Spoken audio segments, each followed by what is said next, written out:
The world knew Osinachi Nwachukwu as a voice that could move mountains, a celebrated gospel singer with soul-stirring vocals that brought hope and healing to millions.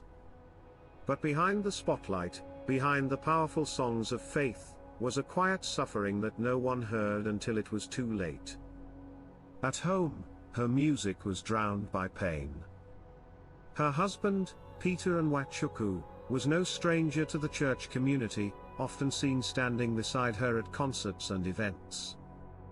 But what the world didn't know was that he allegedly controlled, isolated, and physically abused her for years. Friends and family whispered about bruises, strange injuries, and a voice that seemed to dim each time she returned home. On April 8, 2022, Osinachi died at the National Hospital in Abuja. Official reports initially suggested throat cancer.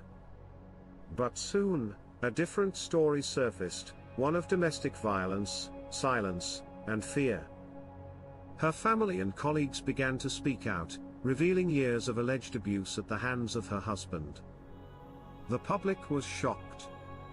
Outrage followed. Her fans demanded justice. The Nigerian government stepped in. Peter Nwachukwu was arrested and charged under the Violence Against Persons Prohibition Act. After thorough investigations and medical reports suggesting trauma-related complications, he was arraigned for culpable homicide, a charge punishable by death under Nigerian law. In court, witnesses testified. Medical experts presented their findings. Friends of Osinachi described a woman crying for help in silence. The gospel world mourned, but the legal system pressed on. And finally, the gavel fell.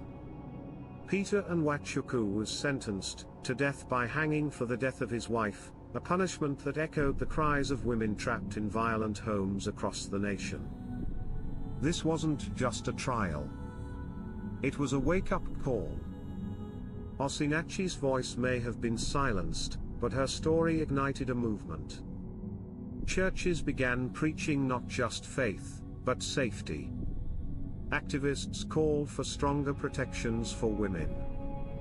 Survivors began to speak. Her death was a tragedy.